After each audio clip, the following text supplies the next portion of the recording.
huge. 6 huge points for the Terps, courtesy of Milnick. Maybe an unlikely source for the fall. And that brings us to 197, where Jackson Smith may be looking to have the same result. Yeah, certainly. Jackson Smith, we'll take a look at some of his numbers right here. 6-0 between Tech Falls and regular falls so far this year. Arguably Maryland's best wrestler. And getting it done here. We don't usually see him this early into a match, Aaron, but a treat to see him now go up against Chase Levy. Coming off his 5th Tech Fall win of the season is Jackson Smith. A win over Rutgers' Hayden Packer last Friday. And going on the attack early, a quick takedown for the redshirt sophomore. A big move there for Smith, something we expect to see out of him as a 4th-ranked wrestler at 197. Escape point comes there for Levy and Aaron. This is a tough spot for Levy to be in, making the first dual appearance of his career, the redshirt freshman. It doesn't come against much harder than Jackson Smith. Yeah, this is going to be as tough an opponent you face coming out of Drexel if you're Chase Levy. This is one of the top guys in the country at 197. We mentioned in the top 5 wrestler. He's only lost 1 duel this season, and that was to the consensus #1 in Aaron Brooks. Wrestle center. And since then, Tech falls in the last 2 for wins for Smith. Again, getting it done there. It was the anomaly with the major decision for Aaron Brooks, but Jackson Smith has looked as good as advertised since then and really grown from that one, I think, Aaron. And speaking of growing, you look at Jackson Smith last year at this time, Coach Clemson said that he was basically wrestling on one leg, and he had as bad a high ankle sprain as you could have, and he really hasn't been doing anything differently as of late. Again, he's just more healthy. He's locked in. He does a great job staying loose and really staying within himself. Always calm, cool, and collected, and that really should prove dividends come Big Ten championships last year when he finished in 3rd place. Yeah, I think that's a trend, Aaron, that's happening without this Maryland team right now. Remember, just 2 weeks from now, Maryland hosts arguably their biggest competition in program history when they host the Big Ten championships here in College Park. So how, as a team, are you able to stay locked in for this match, for the F&M last invite that they got coming up before that? Coach Clemson says that they've been doing a lot of the same things, including leadership from their captains like Jackson Smith. Smith goes in for another shot. You mentioned it. The Big Ten championships coming to College Park in 2 weekends. First time in program history the Terps will host March 9th and 10th on the main court at the Xfinity Center. And Coach Clemson said really the only difference from the regular schedule is they've been practicing the last couple of Saturdays. They've done that for a couple weeks, but everything really stays the same as they head into that big-time Big Ten championships in their hometown. Yeah, I think that's the way you have to look at it if you are Maryland. And there's a lot of wrestlers on this Terps team who are right on that bubble right now for NCAA qualifying. So it starts with this Drexel match that we have today. A lot will be determined in that Big Ten championship, but you can't overlook your final dual match of the season. Jackson Smith said last year the goal was to be an All-American. He fell 1 place short. This year it's to be an NCAA champion, and he certainly put himself in a strong position, ranked #4 at 197. And we'll get another look at that Jackson Smith takedown. This was just all overpowering here from Smith. You see he goes to that single leg shot, kicks it out with the right leg under it, and no chance there for Levy. One thing, Aaron, I will say for the redshirt freshman, though, he's held his own so far. He had that escape point. You would have expected it to be a little bit more one-sided than just 3-1 after the first 3 minutes. Levy's holding in there. We'll see if he's able to use that, create some offense, or just hold this to only a decision for Jackson Smith. That would be huge. Got to give a lot of credit to the redshirt freshman. If he could hold us to a decision against one of the best wrestlers in the nation at 197, that would say a lot about him and his future. Again, not a bad way for Levy to potentially make his career debut for a dual match. Yes. But hold on. Smith is looking for some more points. Gets a couple of big near-fall points, looking to turn Levy, and he gets the pin! It's back-to-back pins for the Terps. Jackson Smith with a big 6 points for the Terps. Well, all right then, Jackson Smith. If you want to make us eat our words 34 seconds after that first period ends, we'll take another look at it here at the perfect time. And we'll get into that as we head to the heavyweight bout. He'll be taking on the 6'6" redshirt freshman out of Sewell, New Jersey, and Dom Petracci, who is 1-1 in duels this season. Yeah, Petracci does have two dual meets under his belt so far this season, 1-1 with a win at West Liberty and a loss against Ohio. But Petrassi, Aaron, hasn't wrestled in a dual match or in any kind of wrestling setting for a lineup since early January, too. So I'm interested to see how, with Neville's riding such a hot streak, Petrassi, can he come in here and maybe mix some of that up? Yeah, and for Neville's, we mentioned it, the highest ranked win of his career, that decision victory over a top 10 wrestler at heavyweight. He'd been battling through an upper body injury. He's been cleared. He's ready to go, and he's really come on strong the past couple of weeks. Yeah, it's been a long battle so far for Seth Neville's throughout his collegiate career. He came in during his class pre-COVID, where he was the #1 ranked heavyweight in his class, goes to Penn State, didn't have as much success there as he expected.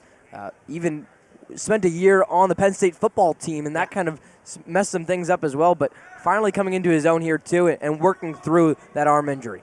He hadn't really had the college experience he had hoped to have at Penn State. You mentioned it, the #1 high school recruit at heavyweight, only lost one bout and won all 4 state championship seasons in college, in high school at Clovis High School. And Coach Clemson said when we talked with him this week, things didn't really click with head coach Clemson at first, but after that Indiana match a couple of weeks ago back in January, those two talked, they got on the same page, and head coach Clemson really let him know that his coaching staff, those guys at Maryland, were in his corner, and he really believed Coach Clemson in his staff to get the guys ready. And since then, Seth Neville's has really bought into their plan, and it's paid off. Yeah, good defense there from Petrassi. On a couple shots from Neville's. But as you mentioned, that buy-in, the understanding for an older guy too. That's what Clemson mentions when he talked about Neville's. Is he's a guy that automatically commands a bit more say just because he knows collegiate wrestling so well. He's been through the years of what it looks like overall, and he's coming to him. Remember, as a graduate, he will have an extra year of eligibility next year as well. Something that Coach Clemson's really excited to work with him and develop him further as a wrestler during that time. Red 3. Neville's looking for a quick 3 points, and he gets it in the first period. Again, came off that big major decision victory last time he wrestled here in College Park against Michigan State. Out. Clemson said that he moves effortlessly. He's like a dancing bear. He's 6'5", 275, but he really moves like he's 6'0", 200. You can see this in two differences in stature here between Petrassi and Neville's. Now hold. Red, cover and hold. You can see that Neville's Hold. does have more of that bear look, the dancing bear that you just mentioned.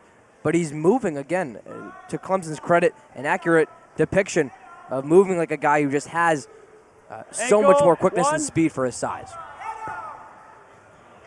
Only took 1 month before after he entered the transfer portal to commit to the Terps, and it's paid dividends, especially the past couple weeks. And after one period, the heavyweight Neville was on top, 3-0. Great. Yeah, Aaron, 3-0 coming courtesy of that one takedown from Neville's. We'll take another look at it right here for the heavyweight. Says bottom. Just using that left arm. Again, that's the arm that had the injury coming into it, but is able to get the takedown points. Big 3 against Petrassi. Stay set. And our only point so far, again, hold on top for me, in this weight class. And Aaron, aside from those 2 falls that we saw courtesy of Mielnick and Smith, that's been the trend so far, these really low-scoring first periods that set up exciting finishes. Petrassi on top. 1 red escape. Neutral. And an escape point for Neville's.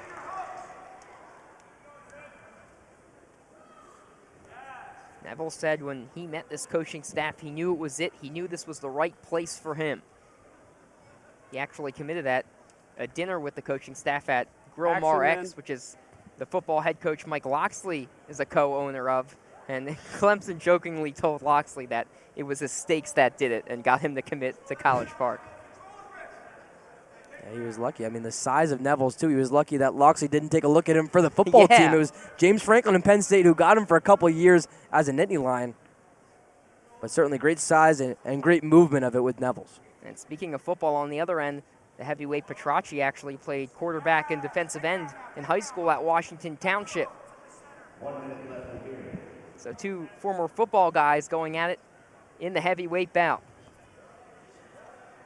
And so far it's 2 safeties to nothing. Neville's is on top, Ryan. Red, that. Petracci looking to build that base, but Neville's has other plans. Nearly a minute of riding time for the Terps heavyweight. And last year, Jaron Smith only secured bonus points in 5 bouts, and Neville's won 2 bouts by tech fall, the Tiger style invite, as many as Smith had all of last season. And Jaron Smith actually in the building, he walked past during the intermission just a couple of moments ago. But of course, as we mentioned, Neville's already with a bonus point win earlier this season. Just a couple weeks ago, as he takes the 8-0 advantage after 2 periods. That goes from 7-8 there as Neville's picks up a stalling point against Drexel, but you can see there the speed in which he gets to his feet. We've been talking about the speed of Neville's all bout long so far, and then able to just overpower him there with the 2 hands around the waist. Neville's getting it done here, entering the final 2 minutes. As it stands, it would be a major decision for Neville's. Don't lead with the head, man. Coach Clemson said that we're really seeing a redshirt freshman version of him right now, and hopefully that redshirt sophomore version of him in a month or so time during the Big Ten championships in a couple weeks, and then potentially during the NCAA championships as well. And he said he's going to be a big problem next year if he's not a big problem in the next month or so. That's what you want to see out of Neville's, because you mentioned how Neville's didn't waste much time making a decision for Maryland. For the Terps, it was a no-brainer to offer Neville's. Again, you mentioned Jaron Smith finally is ineligible as a collegiate wrestler, so they bring in another experienced guy in Seth Neville's, and they were hoping just that he'd be healthier for a couple more dual matches so far this year. Again, peaking at the right time and trying to get it going over the most important month of Maryland's season.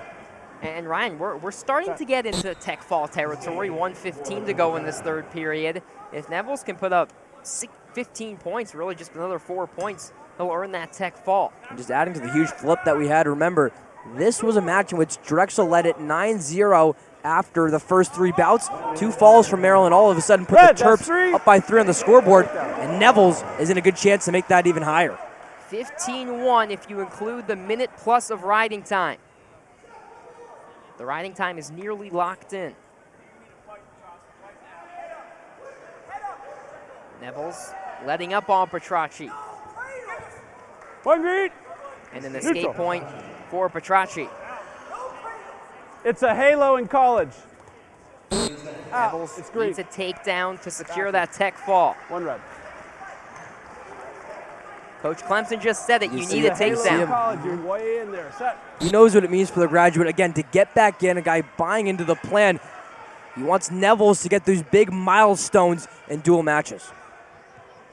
Neville's goes in for the single leg. Puts Petracci on the ground, and he gets the takedown. Seth Neville's, the grad student from Penn State, with a big tech fall as the Terps take a commanding lead against Drexel. Maryland. Yeah, Neville's knows what he did there at the heavyweight position. We'll start with the first takedown. It comes with a pull from Neville's, a sweep on the right side, and it was no transfer Petracci. And then after that one, you'll see the clinching takedown here from Neville's. Goes with the fireman's carry, sweeps again with that left side where he was able to do it earlier. And the graduate, he's competing right now, maybe second, instead of just a regular decision as we enter 133. And one of Maryland's most consistent wrestlers this year, it's Braxton Brown going up against a freshman, John Hildebrandt. Braxton Brown still adjusting to 133, of course, was at 125 last season. His 4-bout win streak snapped in a tight 9-6 decision loss to Rutgers top 10 Dylan Chauver back on Friday. The match really could have gone either way. He missed a takedown in the final couple of seconds, and this is a guy who had previously struggled in low-scoring matches, but a high-scoring bout back on Friday.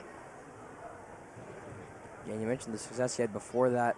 5 of his last 6 matches he was able to capitalize on for points for Maryland, aside from that loss, as you mentioned, to number 9, Dylan Chauvier. And it's Brown trying to right the ship. Again, another one of those guys, Aaron, who could really improve that NCAA qualifying resume with a win here against Drexel, but then, again, looking forward a little bit to when the Big Ten championships are back here in College Park in a couple weeks. You mentioned it, and looking at Hildenbrandt, a major decision win last time out Russell against center. LIU back on Friday.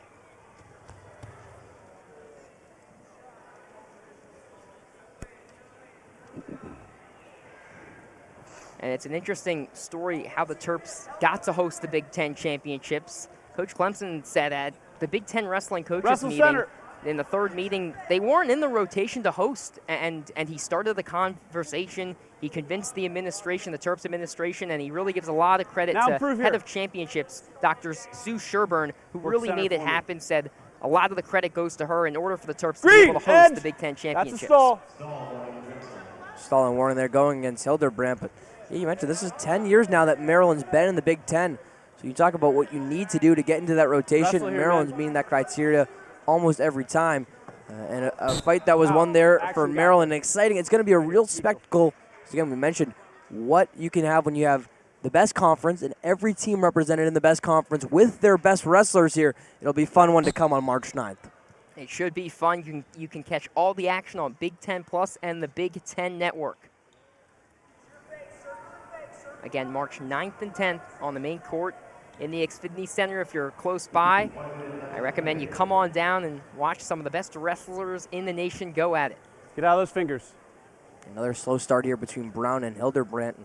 Again, with just being a good representation of Big Ten wrestling, Clemson was talking about, as a sports fan himself, where he sees some of those big events. And Aaron, he had the Big Ten championships and the NCAA championships up there with offense, man. World Let's go. Series, Masters. He thinks that these are some of the best wrestlers, not only overall, but the Big Ten offering some of the country's best at the sport. He said, as a sports fan, I want to see spectacles. No, the Big Ten and NCAA wrestling championships should be on that list of some of the premier sporting spectacles, like you mentioned, like the Masters, like a Daytona 500. Clemson wants to see the Big Ten wrestling championships up there as well. Here's a guy I think could really put his foot in the ground when that event comes to College Park. Braxton Brown, you see the number 17th ranked wrestler at 133. Not really taking it to his own here in the first 3 minutes, Aaron, but the success that Brown has seen here at 133 recently, really something to take note and should be on watch around the conference. And I mentioned that he struggled previously in low-scoring matches. A big Stay key for set, him hold is just there, managing green his cover, weight. hold on You know, top. it wasn't necessarily healthy, Clemson said, for him to be at 125. He moved to 133 after his fourth bout this season. If he can be consistent with his weight, that is a really big key for success. One And red Brown, escape. of course, still ranked in the top 20, had 2 NCAA victories last season in the tournament as well. Sure, some good defense right there with the escape. Brown puts the first points on at 133.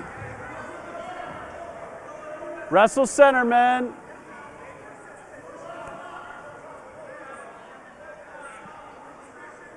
Another low-scoring bout for Brown, up 1-0 after the escape.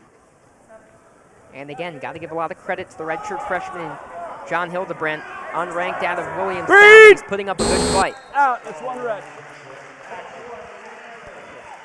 Yeah, Hildenbrandt, another wrestler for Drexel who didn't see time at the Franklin and Marshall duel, the most recent outing for the Dragons, but 5-3 in duels so far this year, 11-9 overall. So another guy who's at that 500 mark or so, and this one could go a big way, Aaron, in terms of defining his season overall. Offense, if he man, pulls let's off go. the upset here against Brown, still in very close striking range to do so over the final 3 minutes.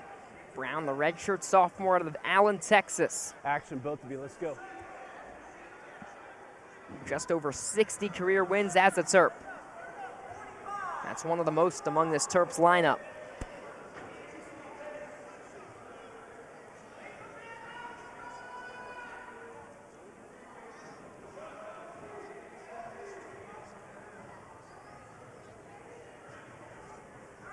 And Ryan, you look at the team score, the Terps only up 4, still 3 bouts to go, and especially between 2 unranked wrestlers at 141. If Drexel can pull this one off Offense here. at 133, it could potentially come down to the final bout at 149. Yeah, coming up, it's a couple of freshmen at 141.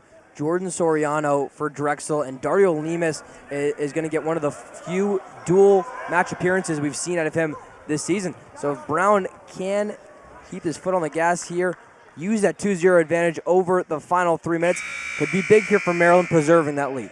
And we'll take another look at one of the big escape points for Braxton Brown. Yeah, 2 escape points is all the points we have so far here today. Brown, you can see there the defense, Aaron. I like the defense with that right leg to prevent the potential takedown if it was Hildebrandt able to get him over it. And then the 2 escapes for Brown puts Maryland up 2-0 at 133. And again, of course, another here. prominent wrestler for the Terps at 133 who's really been known as the Pin King. It's King Sandoval, of course, who is not wrestling at 133. Of course, that's Brown, but he's one of the 7 wrestlers being honored afterwards. Michael North, King Sandoval, Jordan Gabriel, Kevin Mikosi, Tommy Kapoor, and 2 medically retired wrestlers for the Terps, and Adam Pfeiffer and Garrett Kappas will all be honored afterwards. Wrestle here. Point awarded there for Brown with the stalling going against Hildebrandt. And it's Brown who's taking over this 133 spot. Not really the plan coming into this season, Aaron. You mentioned King Sandoval, who came back, used his COVID year with Maryland after already having a full-time job with his architecture degree that he got here in College Park. Comes back expected to be the guy at 133. Has kind of taken a back seat as Brown leveled up that 1 weight class overall. But certainly one of the wrestlers out of the 7 definitely deserving of being honored here post-match. Yeah, you mentioned it. He called Clemson over break, asked him if he could join next season. This was last season at the time, and Clemson said, how about this season? Clemson told him to put his 2 weeks in as now Brown driving into the ground with a takedown and getting some back points. I had 2. So a flurry of points for Brown at 133, and the Terps love that. Now he's looking for a potential pin. Looking to roll Hildebrandt over. Does he have enough on the redshirt freshman? He's turning him over. He's getting close. And Brown gets the pin. The redshirt sophomore hyping up the Terp faithful, and he gets the Terps' 3rd fall of the night. Yeah, you can feel what it meant to this crowd and that bench from Maryland powering him through with the 2-handed shot on the full body of Braxton Brown, and then it was just a waiting game. The bench wanted it. Clemson knew it would happen. And when Clemson got it to go, Brown with Maryland's 3rd fall so far of the evening, and it comes at a good time, Aaron, as you